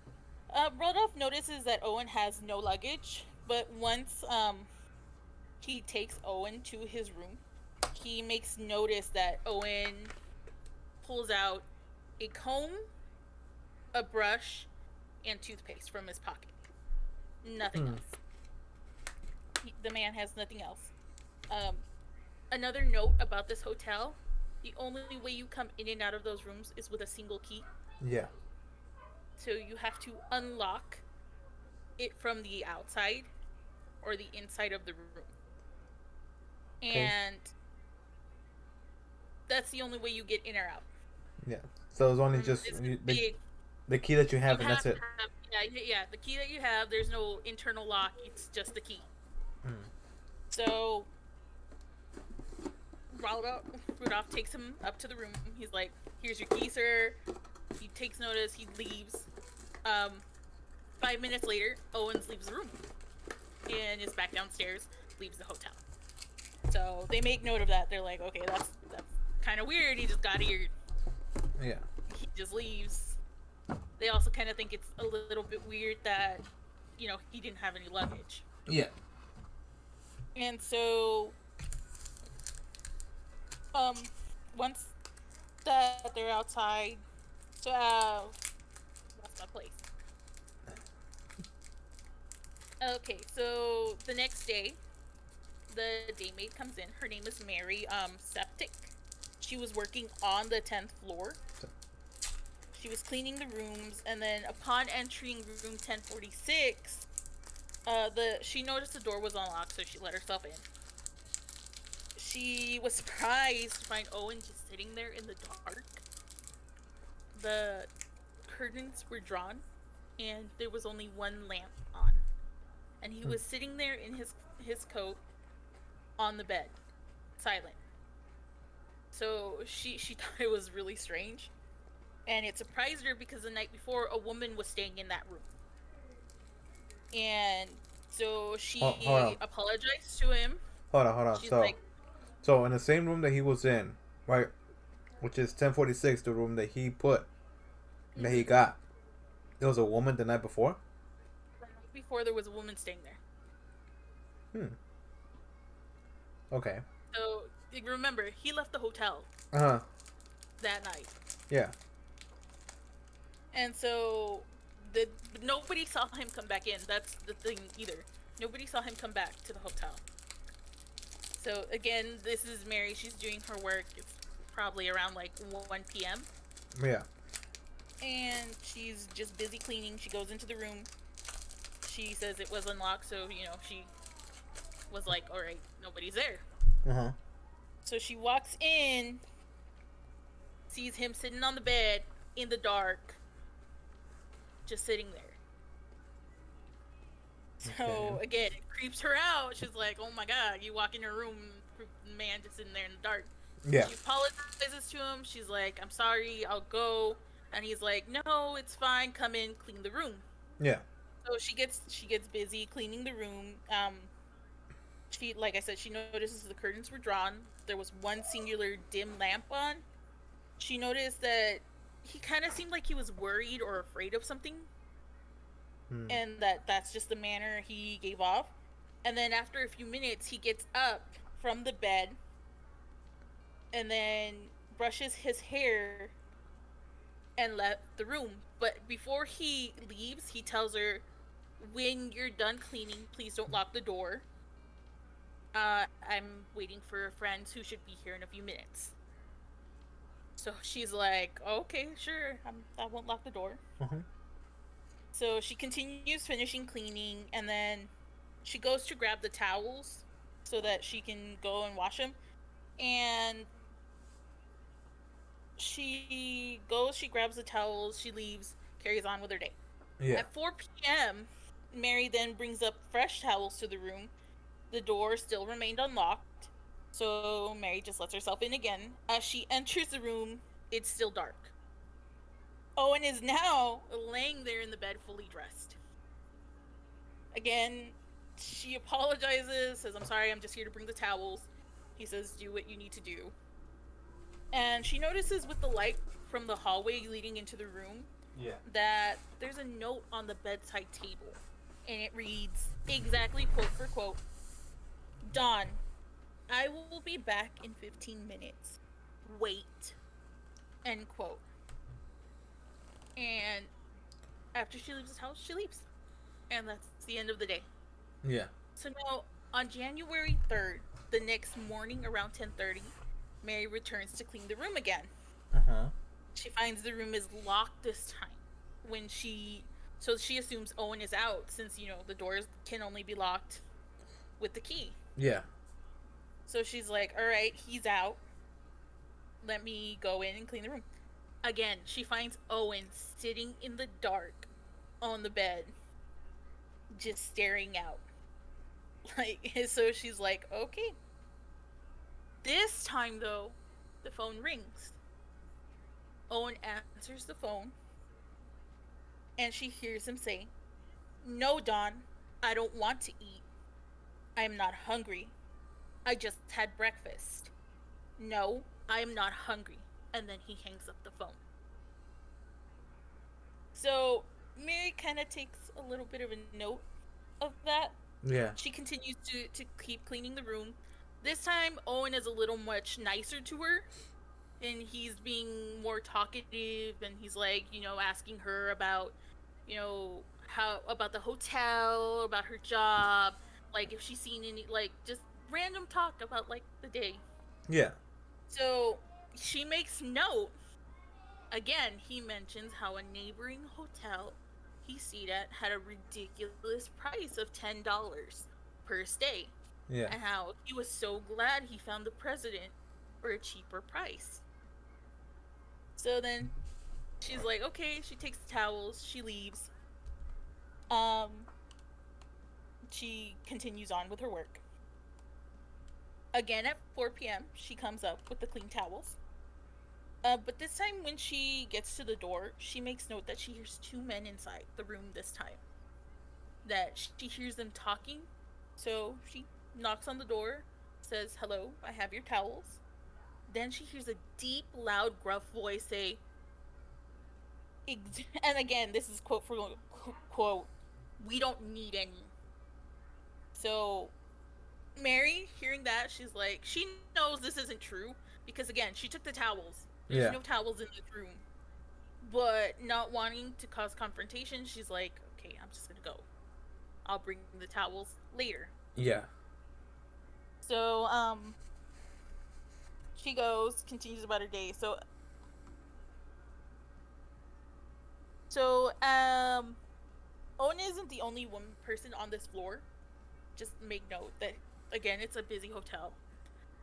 The President Hotel has been a popular hotel for many years. They held presidential elections there, hence its name. Yeah. So that day, a woman named Jean comes in and she stays at the hotel because she was out working. She felt sick, didn't want to go home because she lived out of Kansas City. Yeah. So she calls her boyfriend, says, look, I'm going to stay here for the night. Her boyfriend comes, visits her. And then, he stays till about, 9 p.m., leaves. Yeah. Jean then says all night she couldn't sleep because she then proceeds to hear a man and woman arguing. All night, just arguing and arguing. Now, Jean is in 1048, so she's very close to room 1046. Yeah. So she thinks that it's coming from there. Now, the elevator operator, Chris Belcher, says that the hotel was busy that day till about 1:30 p.m. at night, and then it quieted down except for a party in 1055, which is on that same floor. So then we go to the next day, January 4th. A switchboard operator comes in to start her day. Her name is, if I remember, it's Della. So she starts her day. She needs to make a wake-up call to 1046. Yeah. But she notices that the light indicating that the phone is off the hook is flashing. So she calls the front desk, says, hey, look, the light's off. I need to make this wake up call. One of y'all needs to go up and tell him either to hang up the phone or wake him up. Yeah. And so Randolph is the one who's there, the bellboy from the first day. Yeah. So that Owen arrives. So he goes up to the room, notices the door is locked with a do not disturb sign on the handle. He doesn't have the key when he goes up, so he knocks on the door like loudly several times. He then hears a voice inside telling him to come in. Again, he doesn't have the keys, so he knocks again, says hello, lets him know I don't have the key, I can't come in. Yeah. He hears no sound of like movement, but again, he hears a voice telling him to come in, and when he comes in, to turn on the lights. And so again, Randolph says, I don't have the key. He notices that no one's coming to let him in, so he says, just hang up the phone, put it on the hook, and leaves. So Randolph goes downstairs. He tells Dola, hey, look, I think the dude upstairs is still drunk. Just call him in like about like an hour. Yeah. Like around this time it's like 8:30, so he's like, call him in an hour. We'll see what happens. So then Dola goes and she tells him again, hey, the phone is still off the hook. Yeah. So even if I wait an hour, I can't call him. So Randolph is pissed at this point. He sends the other bellboy, whose name is Harold. I can't remember what it's Harold something. Cool. Some or other. Sorry. Harold Pike is his name. So he sends Harold Pike up to 1046 with the key. He says, go tell this fool, hang up the damn phone. Yeah. And so Pike enters so Pike knocks, doesn't hear an answer. So he's like, Okay. alright. He's like, okay, this is weird. He opens the door, walks in, finds Owen completely naked on the bed, laying there. I would have So walked out. I'm sorry. he assumes that he's drunk. He tells him, he's talking to him. He's like, sir, please, we just need you to hang up the phone. He kind of gets a little disturbed because Owen isn't saying anything, and he's laying there naked. So he just rushes in, hangs up the phone. While he entering, he says that he makes note that with the hallway light hitting the bed, it seems like Owen's laying in a dark spot. Like there's dark spots around where he's laying. Yeah. So he wasn't gonna turn on the he told him I didn't want to turn on the light because He was naked. he's like there's a naked man there. I ain't dealing with that. Yeah. Yeah. I don't want to see that So- shit. Okay. Around 10:45, the phone goes off the hook again. So this time Dola tells her manager the phone is off the hook for the same room again. I don't know what to do. Manager goes, calls Randolph. Hook is off. The phone is off the hook again. Do something about it, Yeah. because it interrupts their work day. So he's like, do something. So Randolph at this time is just done. Yeah. He's He's had it like, with that rule. all right. So he's like, I'm gonna go upstairs. I'm gonna talk to him. I'm done. Yeah. He walks up the stairs. He goes up to the room, opens the door, but can't open it more than a few inches, because right in front of the door, Ronald T. Owens is lying down with his hands. He says he's laying on the floor with his head in his hands, surrounded by blood. The fuck? So by the time, he's like freaking out. So Randolph AJ. manages to flip on the light, Mm-hmm. move Owens, and push his way into the room. Upon entering that room, Well, speaking of lights. Got him. sorry. So upon entering that room, Randolph makes notice that there's blood everywhere. On the floor, on the walls, the bed, the ceiling, the bathroom, Everything. anywhere you can see blood, there's blood. Like Damn. he's freaking out. He Yeah. also notices that Owen was bound by a telephone cord around his neck, his hands, and his feet. He had several stab wounds, and you could tell that he'd been hit on the head. But the one thing he notices is that Owen is still breathing. So Randolph runs his ass out of that hotel room, gets his manager, they call the police. Yeah. So upon the police's arrival, they bring a doctor named Dr. Flanders. He immediately begins trying to help Owen, resuscitate him, trying to get him. Surprisingly, Owen is still alive and barely conscious during Yeah. all of this. So from the examination of the wounds, he had about 7 to 10 chest stabs in his chest. He had blunt force trauma to the head. Again, he was bound around the neck, and it looked like he had been strangled. And one of the stab wounds that he got inflicted to him punctured his lung. And he was still alive? And Yeah. he's still alive. And God so damn. Dr. Flanders not only examined Owens, but he examined the blood in the room. And he told him from the state of the blood in the room, he could tell that this all happened between 4 a.m. to 5 a.m.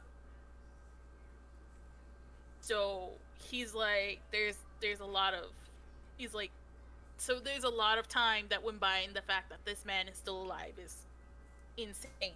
Surprisingly. So while the doctor is trying to get him, hey, come on, stay with me, he asks Owens, who did this to you? Owens replies to him, nobody. So then the doctor asks him, well, then how did you get all these injuries? I fell and I hit the side of the bathtub. He then immediately loses consciousness. What? Yep. They take Owens to the hospital, where he then goes into a coma. So, shortly after he goes into a coma, around midnight, Ronald T. Owens passes away. So, now everyone's like, well, this man died. We don't know what happened. They started investigating, the blood in the room, trying to find evidence. So while searching the room, detectives not only make note of what they find, but what they don't find. So remember, Owen came in with a brush, toothpaste, a comb, and then the clothing on his back. Yeah. Nothing was found other than the tag of the necktie Owens was wearing when he arrived at the hotel. All his clothing was missing. All the amenities of the hotel, the shampoo, the soaps, the towels, the toothpaste, everything like that, all completely gone. There was nothing in the room. Been cleaned What out. they did find was, they didn't find the knife that Ronald was stabbed with, because from the way they said that the stab wounds looked, it was a knife that stabbed him. Yeah. The detective says they didn't find the knife, that one of the glasses from the room was found shattered in the bathroom sink, and a shard from that glass was missing. Just one shard, one big shard, just completely gone. And so they also found a hairpin, an unsmoked cigarette, and a full bottle of sulfuric acid. The fuck was he trying to do? Yeah, that's what baffled them. They're like, what is all this? The last thing that detectives make note of is 4 small fingerprints found on the telephone and the lamp right by the bed. These fingerprints, they say that they could tell belonged to a woman. because of how small and dainty they were. Yeah. And so with these prints, they test everyone in the hotel.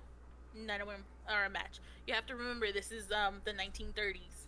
You Yeah. have to go off a little card or what you have in front of you, otherwise you're not gonna find who did this. Yeah. Mm-hmm. So the police start looking for the next of kin because they're like, look, we got nothing. Just start looking. Find whoever this man's family is. Maybe we'll find answers that way. Yeah. So they go, they run his name, they run his address, they send it to LA. And the LA police are like, there's no one who has ever lived here with that name. There is no listing for a Ronald T. Owens here. So then they're like, okay, well, that's very strange. Because like, we have him dead here. Yeah, we have his name. He listed this address. He listed you all as his next of kin. Like that his next of kin is there, and he's just like, that's just not possible. Mm-hmm. So, as you remember, Owen makes note that all the people make note Owen was complaining about a previous hotel that he stayed at. Yeah. So this was the Hotel Mitchellbach. So the police check the registry. They take his picture. They're like, have you seen this man? And they're like, oh, yeah, sure, we've seen him. He's registered under a different name with a different address. Here, he's registered as Eugene K. Scott. So they're like, okay, who is this? And they're like, so this leads the detectives to another name used by Owen, Cecil Warner. Owen had attempted to be signed for wrestling matches using that name, but that's all they know. That it's, again, not his real name. So now, they have no idea who this man is. So the detectives and the police turn to the media. They're like, look, we have no idea who he is. Can you print this in the papers? Seeing. So with that, they do get a lot of people coming in. There's a few sightings. They have people coming in trying to identify the body. One person thought it was their cousin. Yeah. But the sister of the cousin said no, that man had died 5 years earlier and that it couldn't be him. So, but she's like, but they did look oddly similar. Another sighting, one man, Robert Lane, believed he gave Owen a ride to a taxi on the night of January 3rd at 10 p.m. He claimed Owen flagged him down, believing he was a taxi, but apologized when he realized he wasn't. Lane, seeing Owen was without a coat, had a deep scratch on his arm, offered to take him to a taxi. While driving, Lane didn't ask his name or for any other information, but he noticed that he was bleeding from his arm and possibly from other injuries. Lane brought him to a taxi, never saw Owen again. The detectives kind of dismissed this lead after the hotel staff denied seeing Owen return that night with any injuries. Yeah. Prior to the January 4th, but Dr. Flanders also placed the injuries of Owen's body had occurred between 4 to 5 a.m. So based on the blood and on Owen's body and in the room, like, it just didn't seem plausible. They dismissed that. So then, by March, the case is cold. The detectives have no idea who Owen is, and no one could identify him. Because remember, he talked to multiple times to a man named Don. Yeah. Don, they couldn't find him. They couldn't find the Don he was talking to. None of the hotel staff really saw him, so they were just like, all right. Yeah. So then an announcement was made in the papers that the man who claimed to be Ronald T. Owens would be buried in a pauper's grave. So basically, he's going to have a funeral, they're just going to dig a hole, pop him in there. Yeah. So that same day, at the Melody McGully Funeral Home where he was, they received an anonymous phone call asking for Owen not to be buried yet. They said they would send him money that would cover a proper funeral and a proper burial. So 3 weeks later, on March 23rd, the funeral home does actually receive an envelope with about $25, which would have been enough to cover the funeral Hmm. and the burial. So the only thing in the envelope is saying, please bury him at Memorial Park Cemetery next to his sister. His sister? Yeah, nothing else. Nothing else. He had a So sister? so then, during the funeral home receives a floral bouquet for Owen with a card reading, Love Forever, Luis. Besides that name, the sender, and the caller, no one besides the detectives attend the funeral. The trail then goes cold again. What the fuck? And so there is an anonymous caller though. One so there's a story that one of the papers claims is that Yeah. the caller who sent the money to the funeral home, apparently the funeral home talked to him and they tried to get more information out of him. And he said that he was doing it for his sister and that, quote, cheaters usually get what's coming to them. So this kind of led the belief that, Ronald T. Owens is doing some shady biz. Yeah, obviously. And Which is be they're, true. they're just like, but so like the story is that they said that he was having an affair with a woman who was with a man. He got caught doing that, and that's why they killed him. That's one of the theories. So again, trail goes cold. Almost 2 years after the murder, police in Kansas City receive a correspondence from a woman named Ruby Ogletree. A friend of hers saw the picture of Ronald T. Owens, and she takes it to her friend. She's like, man, this really looks like your son. So Ruby, freaking out, was like, hey, I want to know, is this my kid? So after speaking with the police, identifying the scars and features of Ronald T. Owens, his true identity is finally confirmed. His real name was Artemis Ogletree, the son of Ruby Ogletree, and he was only 17 years old, not 20 to 35 like people believed. How the fuck was he so young but fooled everyone to be so old? I mean, some people just look older than they actually are.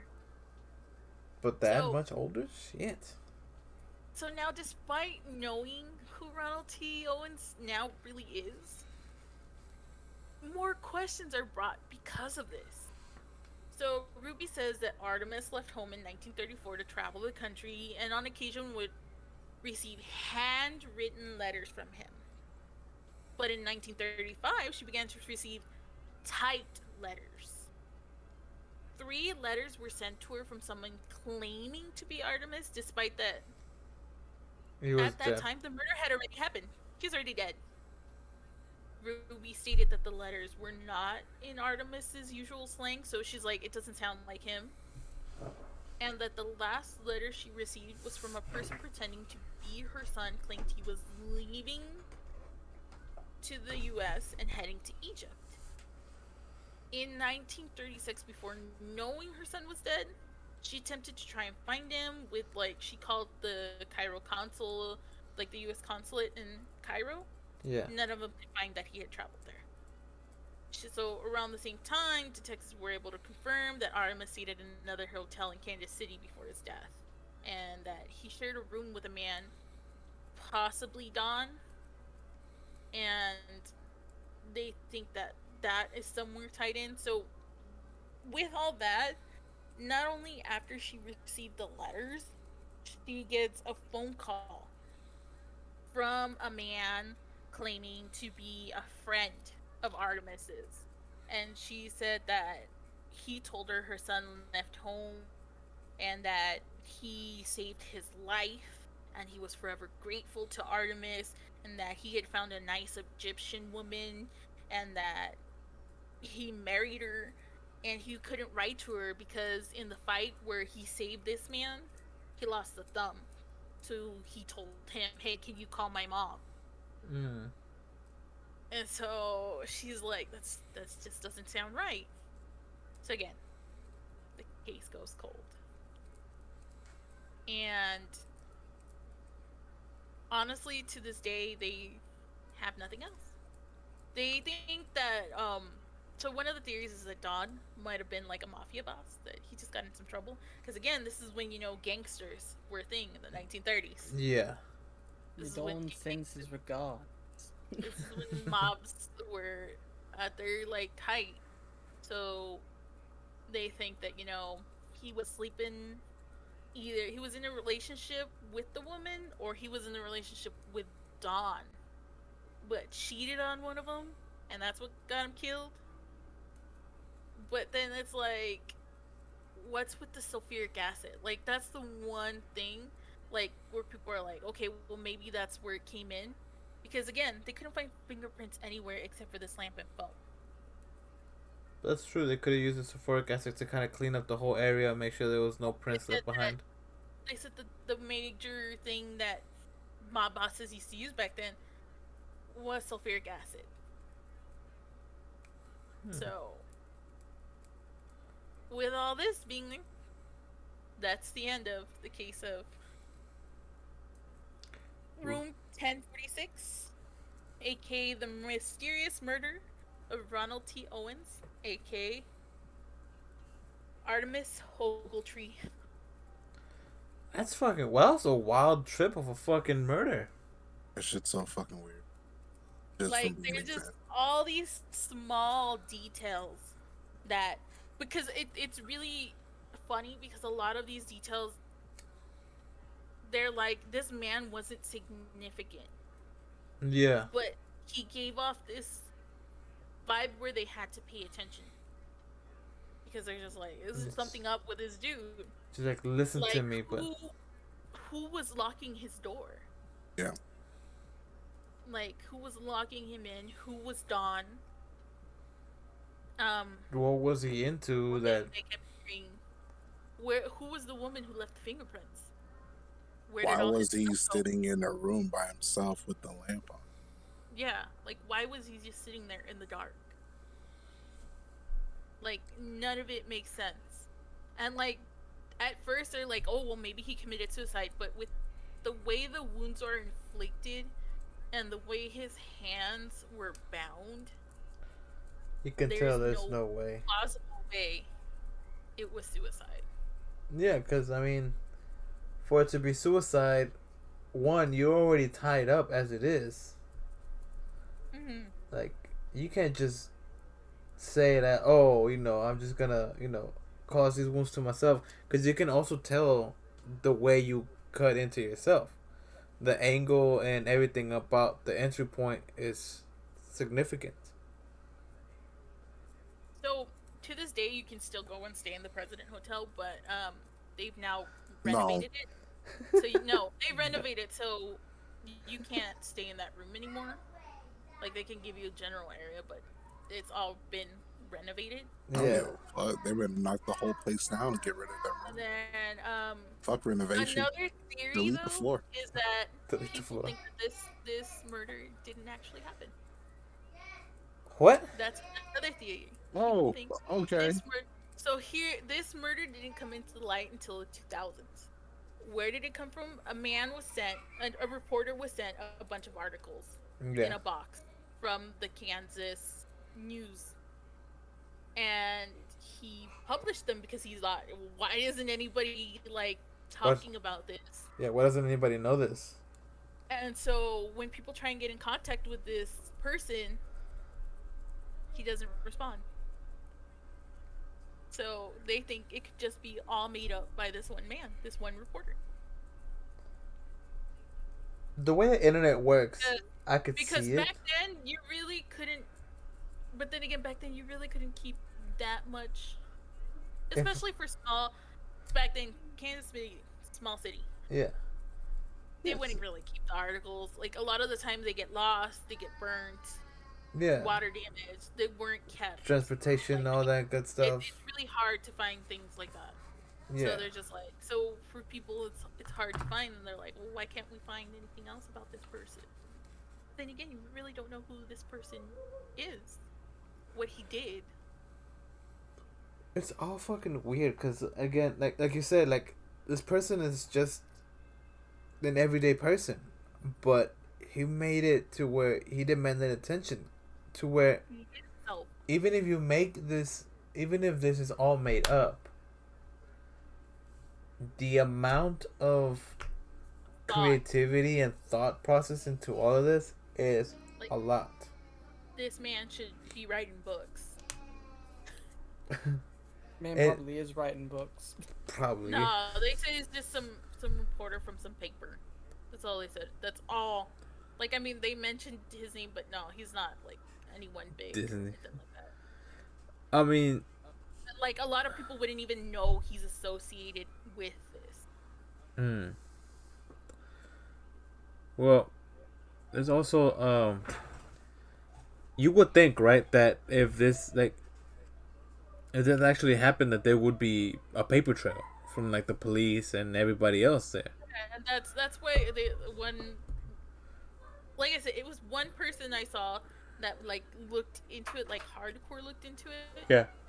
and they said that they couldn't find any real trail Yeah. leading to it, and we're like, maybe it's fake, but at the same time, they really don't have that conclusive evidence to say it is fake.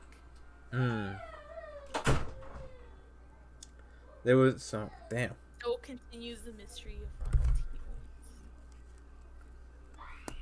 Owens. Or whatever many aliases that boy had. Yeah, He was and they said 17, they he was found a boy. lot. They found a lot. Yeah, he was a kid. It's still fucking weird to me. People thought this person was a grown man, but no, he's just a kid. Just Like went out that. on his own and died. Like that one kid that was doing false checks. They made a movie about him. Catch Me If You Can. Oh yeah. He was like 16. Like, this man just. I mean, back then, you know, you were a man at like 15. Yeah, you could get away with shit like that back then. Yeah, also came out- you can hide about your ID. You could just give him a name and be like, "That's my name." If you grew facial hair too when you were young, you also could just get away with it. But I don't know. It's all. I just thought it was a very interesting case, and I thought, you know, It's very it interesting. may not. It's not spooky, but it is a mental mindfuck. And what's scarier than that? Well, it clearly scared Sam from going to any hotel. So I didn't say that. I'm just Yeah, not going to that hotel. I was just like, we can go to we can go to the Cecil This Hotel. Nope.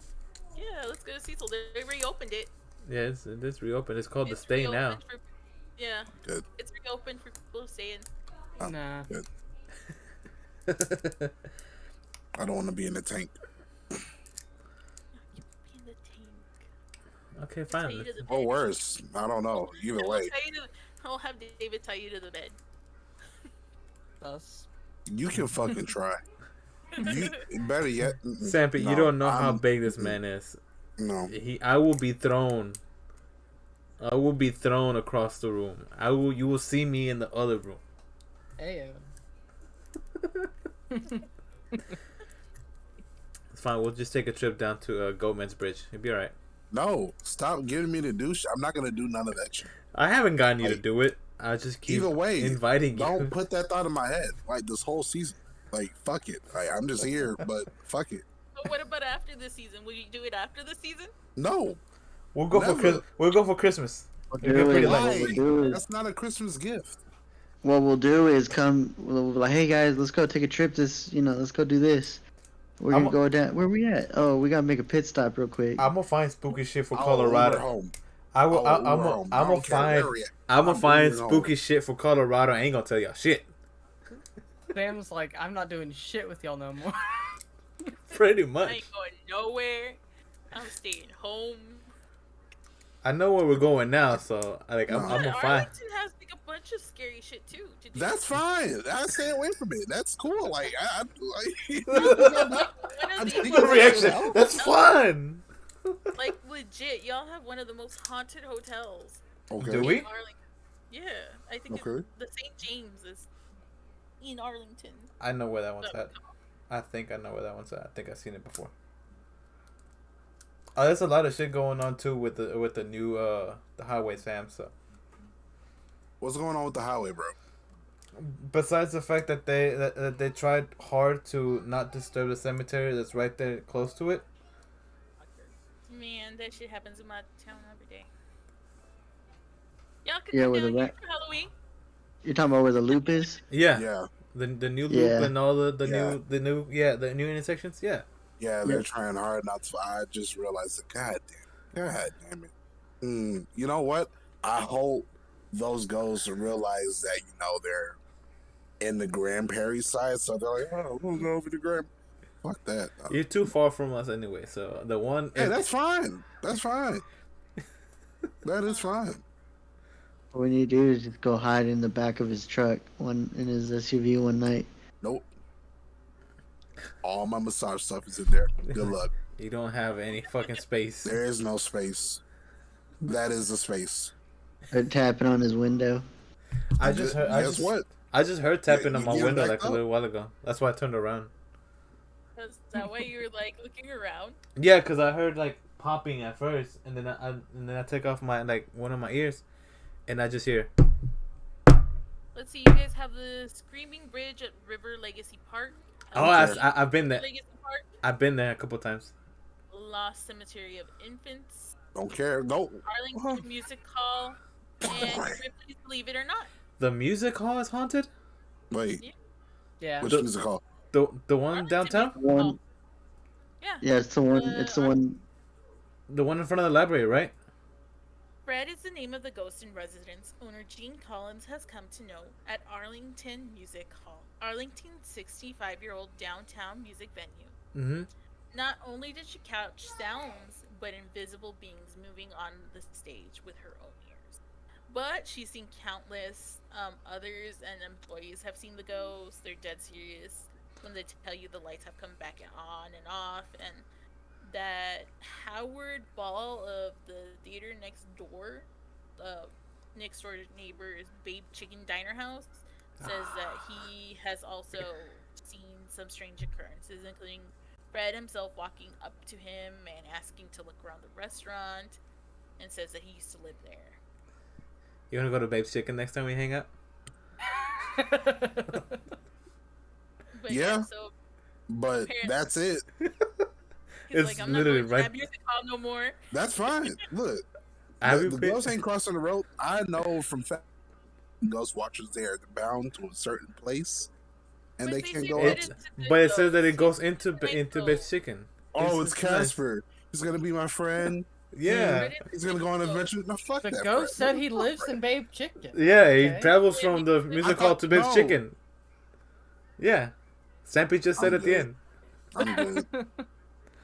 He gets. We Six can go. We Flags can go to one in or- Burleson. How about that? It's But yeah, why River it travels so Legacy far. Park is probably the most haunted place. Yeah, River Legacy is haunted as shit. Yeah, I'm not going there. That's You've all. been- Oh, you- no, you've been in I might Shrubs. be persona non grata in Burleson.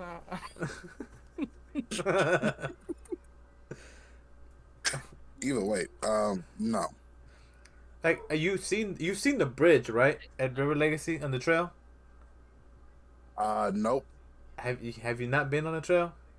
I have been on the trail, but I'm just Okay. saying no because You I don't just- need that shit living in my head.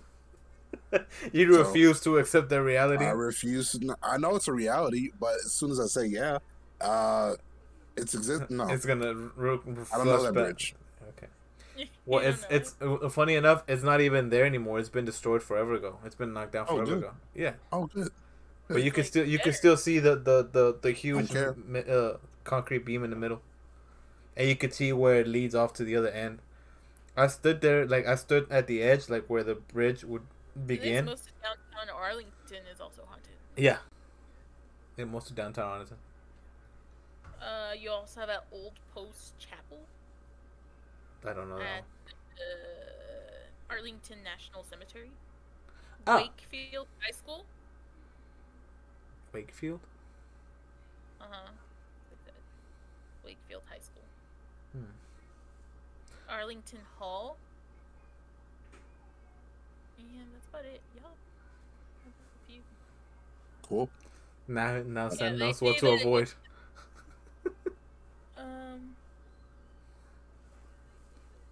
But they say that the hall, the Wakefield High School, that they demolished where the ghost was. So, Still don't mean shit, but okay. just so y'all know that every theater is haunted in any school. Oh, without a doubt. Disney told me that. There is always a Phantom of the Opera. Disney There's told me always that. a ghost. That's why they leave the ghost light on, so that the spirits from the plays that you do. There's a don't- ghost light? Yeah, you're always supposed to leave the ghost light on. Is he there inside your mind, Sam? No. Do you wanna turn around? No. You gonna Stop. start singing? Stay in back. Okay, baby. What the fuck was that? Oh, that was his son? Sam is so on edge. He's all hell no. Mm. Go home, Mike. Close the door, please. Take it. Take it. I have to take it. Sam, do you need to turn a light on? Eight. You need Turn the light back on. you need full LED lights, everything. Just wow. Fucking bright. But yeah, also Six Flags, because apparently Six Flags is also haunted. Of course. Yeah. Yeah. I wouldn't be surprised if it isn't, because all the shit that goes on there. Yeah. Little Ridiculous. girl named Annie. All right, we're gonna finish it off in Annie.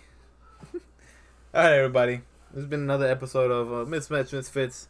Talk about a lot of mysterious deaths, a lot of weird ways that people died, and just can't seem to ever find the answers. Or no, the government doesn't want to let you know about the way you died. They just like to What be, they saw. the Soviet Union just likes to be Stalin with their answers. Ah. All right, everybody. Jesus Christ. That Well, one what's hurt. next week's? That one hurt, everybody. Next week's. What are we talking about next week, Sampy? Or next podcast.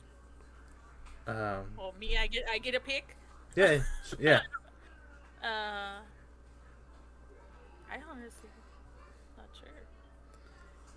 Mm. There's a lot of things. We could pick haunted places. We can pick, I mean, we're in Texas. Why don't we do something haunted in Texas? We can not do anything. We can research something. Like, Oh, research. okay. Cool. Then yeah. I thought you were talking about doing a live stream. No. I'm Not- good. No, bro. me and David still want to do that. It's just convincing y'all. That's to fine. do it. That's fine. I Yeah. say, I say we Adrian get a Dario. Ouija board on the Y'all stream. could- No. Like, are you at Sam's house? Bullshit. And guess what? I'm disconnected before I find the answer. If I don't see it, it won't come through. Simple. Well, what if I get you a spirit box, Sam? Nah, don't give me none of that shit. No, spirit boxes. The only thing you can give me is sage. Don't Sage and don't incense, bring that's it. anything that's gonna. Well, That's just it. see. I said, don't No, give me that's anything. fine. Don't I give mean, me either anything. way. Either way, that's it. Sam's Don't. about to start pouring a circle of salt around his chair. You damn right. On all windows and ledges. Keep silver on me at all times. About to walk around the whole house with salt. All the That's what, hey, David, crucifixes. that's what you gotta do, David. What? Put baby powder on the back of his car and have your kids put their handprints all on it. Don't do that shit. Don't Why do are there that no shit. more crucifixes at Hobby Lobby? Oh, Sam bought them. You know Maybe. what? I would even buy that. Because honestly, fuck around, they all start turning upside down. About Just to take go, me now. I about don't know to, what's going on, but take me now. about to go take and get baptized at the church and shit. Holy water. Apparently not, because that church could be haunted too. I'm just saying, hey, you know what? It is what it is. Like everything's haunted now. I don't trust my city no more. Oh, I know my city's haunted. We built over so many Indian reservations. Shit, y'all cemeteries. got La Lloronas and La Llorona. Abujeras and Llorona. all the shits. No. Yeah, El Paso's hella haunted. Like I tell, adventurers came for their Halloween special. Like you have to be hella haunted to get their Halloween special. All right, And, everybody. like, This has they been just fun. said, "Fuck We're gonna this." keep talking about us to ourselves. Bye, everybody. Bye. Peace. Bye.